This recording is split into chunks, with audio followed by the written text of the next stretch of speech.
Hello दोस्तों, तो स्वागत है आपका हमारे इस चैनल एडवेंचर आइस पॉइंट पर। मुगल काल में तो विजयनगर सम्राट, मराठा सम्राट, राजपूत सम्राट सहित पूर्वोत्तर भारत के क्षेत्र अपनी स्वतंत्र सत्ता रखते थे। और जब अंग्रेजों ने शासन प्रारंभ किया तब अफगानिस्तान अपनी अलग सत्ता रखते थे। ऐसे में अंग्रेजों ने जिस भारत पर शासन किया वह एक खंडित भारत था। अंग्रेजों ने सिर्फ मुगलों से ही नहीं बल्कि मराठों और राजपूतों से सत्ता छीनी थी। वैसे तो भारतीयों पर अंग्रेजों के अत्याचार जग जाहिर है, पर क्या आप जानते हैं अंग्रेजों से पहले भारत पर मुगल शासकों का भी राज था, जिन्होंने सोने की चिड़िया कहे जाने वाले भारत के खजानों को ही नहीं बल्कि इन अत्याचारी लुटेरों में से तो कुछ इतने महाक्रूर और बर्बर हत्यारे थे जिन्होंने भारतीय जनता को बेरहमी से कुचला। तो आज की इस वीडियो में पेश है द ग्रेट क्रूर ruler of Indian history series part 1। तो हमारे साथ वीडियो में अंत तक बने रहें और चैनल पर नए आए हैं तो चैनल को सब्सक्राइब करके बाद में उस घंटी को दबाकर ऑल पर सिलेक्ट करें।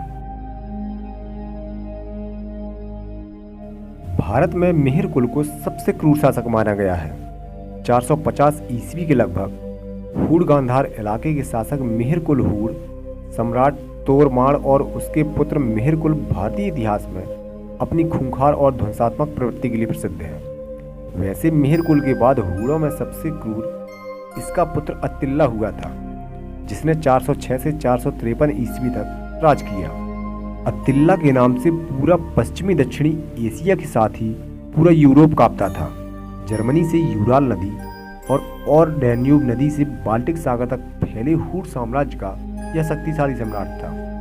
अत्तिल्ला ने रोमनों को सेन नदी के नजदीक त्राय मैदान पर बुरी तरह हराया और पूरे नगर को नष्ट कर दिया था।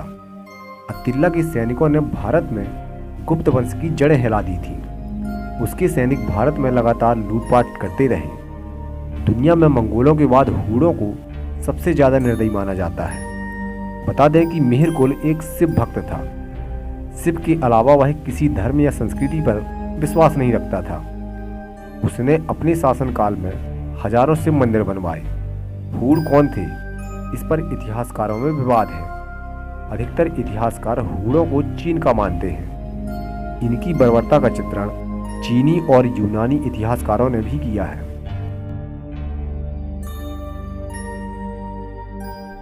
मोहम्मद बिन कासिम अत्यंत ही क्रूर योद्धा था, जिसने 17 साल की उम्र में भारतीय उपमहाद्वीप के पश्चिमी इलाकों पर हमला बोला और सिंध नदी के साथ लगे सिंध और पंजाब क्षेत्रों पर कब्जा कर लिया।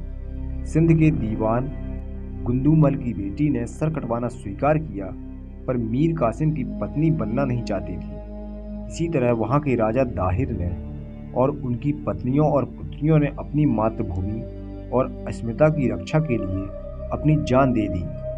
सिंध देश के सभी राजाओं की कहानियां बहुत ही मार्मिक और दुखदाई है। आज सिंध देश पाकिस्तान का एक प्रांत बनकर रह गया है। राजा दाहिर अकेले ही अरब और ईरान के दरिंदों से लड़ते रहे। उनका साथ किसी ने नहीं दिया, बल्कि कुछ लोगों ने उनके साथ गद्दारी की। 7वीं सदी के बाद अफगानिस्तान और पाकिस्तान भारत के हाथ से जाता रहा। भारत में इस्लामिक शासन का विस्तार 7वीं शताब्दी के अंत में मोहम्मद बिन कासिम के सिंध पर आक्रमण और बाद के मुसलमान शासकों द्वारा किया गया। लगभग 1712 में इराकी शासक अल इज्जात के भतीजे एवं दामाद मोहम्मद बिन कासिम ने 17 वर्ष की अवस्था में सिंध और बलूच पर अभियान का सफल नेतृत्व किया। इस्लामिक खलीफाओं ने सिंध फतह के लिए कई अभियान चलाए। 10,000 सैनिकों का एक दल ऊंट घोड़ों के साथ सिंध पर आक्रमण करने के लिए भेजा गया। सिंध पर ईस्वी सन 638 से 711 ईस्वी के बीच 74 वर्षों के काल में 9 खलीफाओं ने 15 बार आक्रमण किया। 15वें आक्रमण का नेतृत्व मोहम्मद बिन कासिम ने किया था।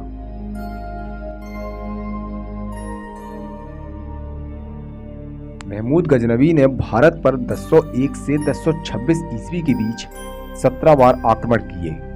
उसने प्रत्येक वर्ष भारत के अन्य हिस्सों पर आक्रमण करने की प्रतिज्ञा की। अपने 13वें अभियान में गजनवी ने बुंदेलखंड, किरात और लोहकोट आदि को जीत लिया। 14वां आक्रमण ग्वालियर और कालिंजर पर किया। अपने 15वें आक्रमण में उसने जैसलमेर, गुजरात पर आक्रमण कर वहां खूब लूटपाट की। माना जाता है कि महमूद गजनवी ने अपना 16वां आक्रमण 1025 ईस्वी में सोमनाथ पर किया। उसने वहां के प्रसिद्ध मंदिरों को तोड़ा और वहां अपार धन प्राप्त किया। इस मंदिर को लूटते समय महमूद ने लगभग 50,000 ब्राह्मणों और हिंदुओं का कत्ल कर दिया। इसकी चर्चा पूरे देश में आग की तरह फैल गई। 17वां आक्रमण उसने सिंधु और मुल्तान के तटवर्ती क्षेत्रों के जाटों पर किया, जिसमें जाट पराजित हुए। अरबों के बाद तुर्कों ने भारत पर आक्रमण किया। अलप्तगीन नामक एक तुर्क सरदार ने गजनी में तुर्क साम्राज्य की स्थापना की। 977 ईस्वी में अलप्तगीन के दामाद सुबुक्तगीन ने गजनी पर शासन किया। सुबुक्तगीन ने मरने से पहले कई लड़ाइयाँ लड़ते हुए अपने राज्य की सीमाएं अफगानिस्तान, खुरासान, बल्ख एवं पश्चिमोत्तर भारत तक फैला ली थीं। सुबुक्तगीन की मृत्यु के बाद उसका पुत्र महमूद गजनवी गजनी की गद्दी पर बैठा। महमूद गजनवी ने बगदाद के खलीफा के आदेश अनुसार भारत के अन्य हिस्सों पर आक्रमण करना शुरू कर दिया। मोहम्मद बिन कासिम के बाद महमूद गजनवी और उसके बाद मोहम्मद गौरी ने भारत पर आक्रमण कर अंधाधुंध कत्लेआम और लूटपाट मचाई। अपने भाई गियास उद्दीन गौरी, जो उस समय सुल्तान था, उसके लिए भारतीय उपमहाद्वीप पर गौरी साम्राज्य का हिंदुओं को मारकर बहुत विस्तार किया गया। इसका पूरा नाम शिहाबुद्दीन उर्फ मुइजुद्दीन मोहम्मद गौरी था। भारत में तुर्क साम्राज्य की स्थापना करने का श्रेय मोहम्मद गौरी को ही जाता है। गौरी गजनी और हेयात के मध्य स्थित छोटे से पहाड़ी प्रदेश गौर का शासक था। गौरी ने पहला आक्रमण 1175 ईस्वी में मुल्तान पर किया। दूसरा आक्रमण 1178 ईस्वी में गुजरात पर किया। इसके बाद 1179 से 1186 ईस्वी के बीच उसने पंजाब पर फतह हासिल की। इसके बाद उसने 1179 ईस्वी में पेशावर तथा 1185 ईस्वी में सिलायकोट अपने कब्जे में ले लिया।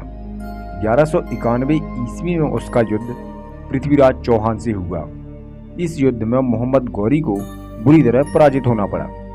बता दें कि पृथ्वीराज चौहान ने मोहम्मद गौरी को 17 बार पराजित करने के बाद भी जीवन दान दे दिया। तराइन युद्ध में गौरी को बंधक बना लिया गया, लेकिन पृथ्वीराज चौहान ने उसे छोड़ दिया। इसे तराइन का प्रथम युद्ध कहा जाता है। इसके बाद मोहम्मद गौरी ने अधिक ताकत के साथ पृथ्वीराज चौहान पर आक्रमण कर दिया। तराइन का यह तृतीय युद्ध 1192 ईस्वी में हुआ था। अब की बार इस युद्ध में पृथ्वीराज चौहान हार गए और उनको बंधक बना लिया गया।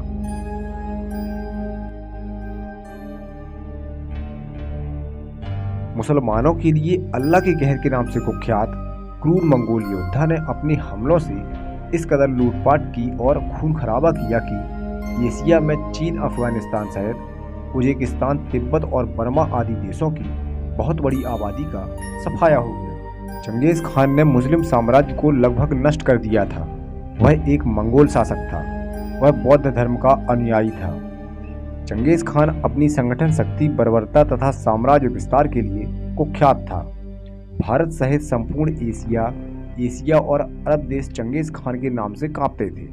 चंगेज खान का जन्म 1162 के आसपास आधुनिक मंगोलियों के उत्तरी भाग में ओनोन नदी के निकट हुआ था।